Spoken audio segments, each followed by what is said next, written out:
Hello mọi người, tôi là Vinh và bây giờ tôi sẽ review một cách cận cảnh và thực tế cho mọi người cái máy khoan đục bê tông của hãng Stanley. Con này bán nhiều lắm luôn rồi. Con 263R SHR263K. Con này thì bán rất là nhiều, giá của nó rất là tốt, 1.790.000 cho một cái máy điện 220 hàng chính hãng thương hiệu của Mỹ. Hàng mới 100%, bảo hành 6 tháng. Thì cái sản phẩm này hôm nay mình sẽ test cho mọi người xem khả năng khoan và đục của nó. Đây là một sản phẩm rất thích hợp cho những anh em đi công trình hạng nhẹ hoặc là những anh em làm trong gia đình. Bây giờ mình sẽ thử cho chúng ta xem. Thì ở đây mình sẽ dùng để đục cái tường và khoan cái tường này, khoan cái nền để chúng ta xem cho nó như thế nào. Thì sẵn ở đây mình sẽ giới thiệu cho mọi người luôn cái mũi khoan của hãng, một cái thương hiệu của Đức, mình test luôn. Cái này hãng nó gửi qua cho mình để mình test sản phẩm và mình review. Thì của hãng Heller. Đây là thương hiệu Made in Japan, Made in Germany, hàng của Đức nha, chất lượng rất là tốt. So với hãng Unica thì mình chưa có test để so sánh, nhưng mà hôm nay thì mình chỉ test cho chúng ta xem trước cái sản phẩm này chất lượng nó như thế nào thôi trong cái điều kiện hiện tại. Đây rồi, thì đây là cái máy của chúng ta. Cái máy thì nó chỉ có cái hộp này, nó chỉ có máy thôi và nó không có mũi. Thì đây mọi người thấy nó thiết kế rất là gọn nhẹ, phải nói là gọn nhẹ và rất là dễ cầm nắm để sử dụng. Nó sử dụng cái chui bình thường thôi, cái chui gài SDS và 3 chế độ khoan đục và đục, 3 chế độ khác nhau. Đây bây giờ mình sẽ thử cho mọi người xem. Đầu tiên là mình sẽ thử với chế độ khoan. Mấy cái mũi khoan này khi chúng ta gắn vô chúng ta cần cắm cái thôi là xong rồi, không cần kéo gì hết ha. Khi nào chúng ta mở chúng ta mới cần. Đây là hàng mới 100% sử điện 220. Chúng ta sẽ không cần phải chuyển điện hay gì hết á. Một cái máy mới đẹp như thế này mà giá chỉ có 1 triệu mấy thôi thì mình thấy nó rất là ok.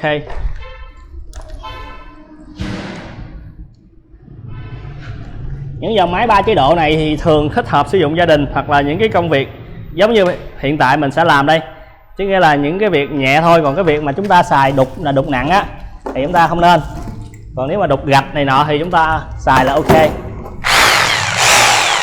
Máy đang ở chế độ vừa khoan vừa đục ha, và mình đang sử dụng mũi khoan Heller của Đức.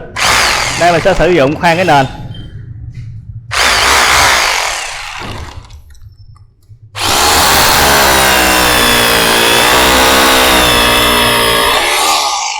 Cái nền này nhẹ quá so với nó, mình phải kiếm cái gì nó ghê hơn mình làm mới được ha. Kiếm cái gì đây? Cái tường cái mũi này thì mình, đây là một cây cột.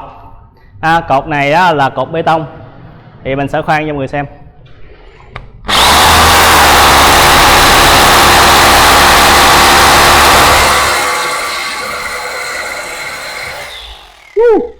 Quá ngọt, quá nhẹ luôn.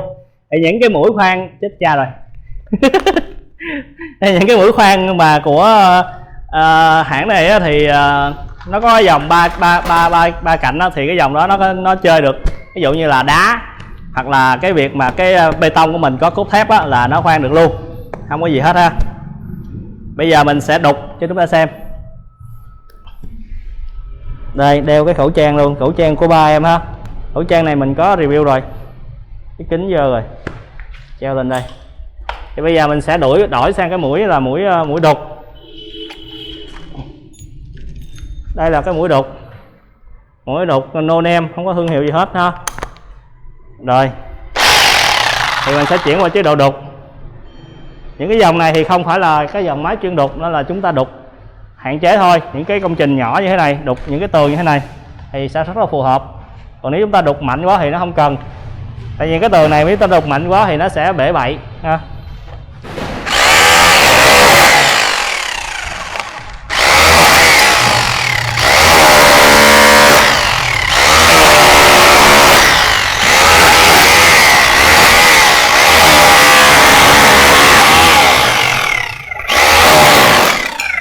Cái đục gạch này thì chúng ta nên xài cái mũi đục dẹp. Mũi đục dẹp thì đục nó sẽ ok hơn.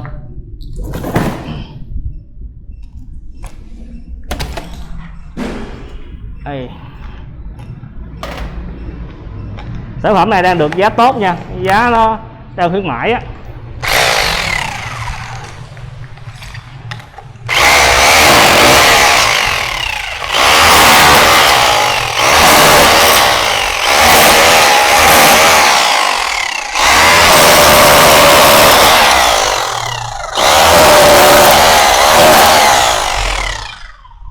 Thì đối với những ai mà gia đình xài á, thì mình thấy mua về tự làm cũng được. Như chẳng hạn như ở đây á, thì công để đục gạch men như thế này á, là từ 28 đến 30 ngàn một mét vuông. Thì nếu mà chúng ta có một cái máy như thế này thì chúng ta đục rất là nhanh. Còn nếu mà chúng ta thuê thì người ta đục thì cũng sử dụng máy thôi chứ không phải dùng tay ha. Đây.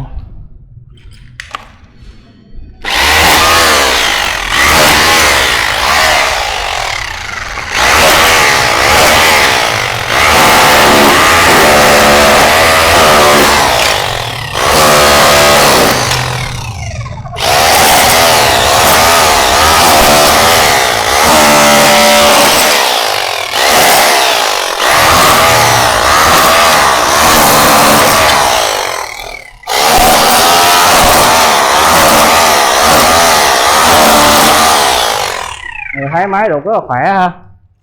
Những cái đục mà cái hồ dầu như thế này đó, còn đục rất là khó, nó hay bị trượt. Đây.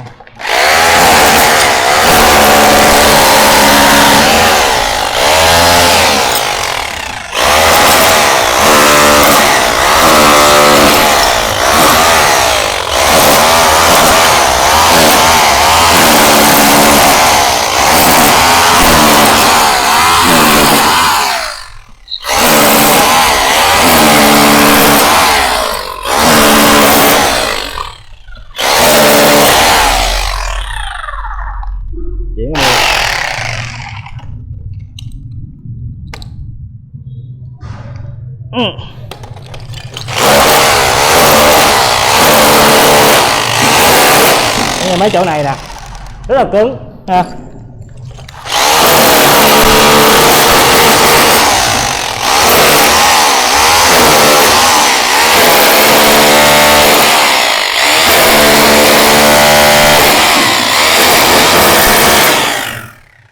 Kinh lắm. Tại vì những cái chỗ đó nó sẽ người ta đổ cái dầu, hồ dầu hơn như nhiều á, nó đâu có cứng. Thì mình chỉ biểu diễn sơ sơ rồi xem vậy thôi.